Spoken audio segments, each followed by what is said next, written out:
Hi dear students, welcome to La Excellence IS Academy. So today let's discuss the article of 7th October 2020. So the first article is disintegration of criminal justice system. So before we understand more about this, so we need to know what is the criminal justice system that we are trying to speak in this article. So criminal justice system is a system which refers to those agencies of the government. So they have the responsibility of enforcing the law, adjudicating the crime and correcting the criminal conduct. So the tools that is used for this is one, the police mechanism. So they will find out the crime, they will identify the crime, make the investigation, all these things. So then the judiciary will take care with respect to the adjudication of the crime and the correction of criminal conduct. So the criminal justice system plays a very dominant role in the social control. So what are the tools used for this? So they use IPC and CRPC for enforcing this thing. Moving further, in this article, the author is trying to highlight the political nexus that is present with respect to the criminal justice system. So more so, executive is the one who makes the law, and executive is the one who is trying to control the investigation machinery also. So there is a kind of political nexus between the crimes and the investigation officer. So the crime which is to be ignored, they easily ignore. One such example is the case of Hathras. So where even though the woman was brutally assaulted and left to die, no actions were taken against him. But in the same case, 19 people have been charge sheeted, saying that they have made conspiracy, that is a political conspiracy against the state. So can you see how executive is trying to play the role with respect to the criminal justice system? So it's something like crime is hollow without the ensuring proper punishment. So other example what you can see over here is the Vikas Dubey case. So in case of Vikas Dubey, the government, the police itself become so proactive and they didn't wanted to go for a criminal justice system for adjudication of justice. Instead, they themselves decided the case. They themselves went up to the problem solving approach and encountered him. Police themselves are trying to, they're not waiting for the sentencing, accusing, all those things. So they're shiftly moving into the action mode. So we can say that police themselves have become a judge, jury and the executioner. So moving further, one more important thing what we have to understand over here is the growing government judiciary disconnect which is happening. So say for example, you can see the report given by Crime in India data for 2019. As per this, our polices are super efficient, but our courts are super slow. If you have to take an example of Uttar Pradesh itself, the pendency of the cases at the police level is hardly 15%, whereas at the judiciary it's almost 90%. So this shows that even though police are functioning efficiently and they're filing the charge sheet, but disposal of cases is taking a longer time. So because of which it reduces the importance of role of a court in the whole criminal justice system. So when judges are taking their sway, executive automatically is becoming more powerful and they're arresting. So conviction is not becoming an important thing, but arresting an individual has become the prime focus rather than adjudication of justice. So because of all this thing, establishing truth through the trials have no longer has a significance. Instead, the executive is in the mode of problem solving and taking a broader shape with respect to the criminal justice system, because of which there is a disintegration in the criminal justice system. Let's move on to the next article, Vanquishing Viruses. The Nobel Prize for Medicine is an inspiration to researchers working on SARS-CoV. So now we are all well aware the 2020 Nobel Prize in Physiology or Medicine has been given to Harvey J. Alter, Michael Houghton, Charles M. Rice for their achievement towards identifying one of the world's greatest scourges. That is, they have founded the layers of hepatitis C viruses. So they have been awarded this award for identifying the viral origin of hepatitis C. So it's from an RNA virus of Flaviarius family. As per WHO Global Hepatitis Report, the HBV, that is hepatitis B virus, and HCV, that is hepatitis C virus, are major causes for mortality as well as morbidity, with almost 1.34 million deaths happening. That is, if you have to say an example, from 1992 to 2015, there is an increase of almost 63%. So it's something more than even AIDS. The Nobel Committee has said this is one of the most impactful scientific accomplishments of 20th century, and this revolutionized the medicine and improved the human health. So when the world is suffering with the COVID-19, so this kind of award for the medical system is a true inspiration for the people who are working to find vaccine for COVID-19. Let's move on to the next article, Approaching the Misinformation Storm. So in this article, we are trying to discuss about the rampant utilization of social media and internet penetration. So with that, what should be the India's take? So firstly, in this article, the author is trying to control the scenario in India with the US.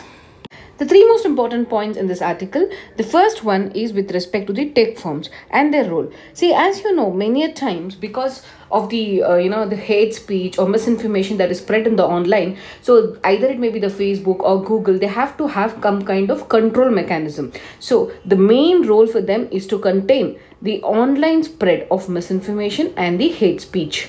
The second thing is this: the Indian government has to formulate a law which can regulate these firms who are engaged with respect to the social media. So it may be either Google or Facebook. They should largely adhere to the values of free speech and the press activities. The third issue is with respect to the corporate social responsibility. Even though the Facebook has set up its own transparency reports and oversight boards, etc., to ensure that there is no any kind of spread of misinformation and all, but at the same time, the government also has to formulate the laws and ensure that there is a strict corporate social responsibility norms to these companies. So these are the three important things that you have to understand from this particular article. Let's move on to the next article. Center to fix jurisdictions of river boards, and Center agrees to refer Telangana and AP Krishna water issues. So here, what are we going to discuss is about the Apex Council. Recently, there was a second round of meeting of Apex Council on Krishna and Godavari Water Dispute Tribunal. So first of all, what we need to understand here is what is this issue is all about. So Krishna river originates at Triambakeshwar, Maharashtra, and it has a river basin in Maharashtra, Telangana, Andhra Pradesh, Chhattisgarh, Odisha, Karnataka and Puducherry. So whereas Krishna river originates in Mahabaleshwar and it has a drainage basin in Maharashtra, Karnataka, Telangana, Andhra Pradesh. So when it comes to river water disputes, so in India, it is under Article 262, the responsibility of interstate river water disputes has been given to the Parliament. So remember, under Article 262, Parliament is empowered to resolve the interstate river water disputes. So in this regard, Parliament has passed two acts. The first one is River Boards Act and the second one is Interstate River Water Disputes Act.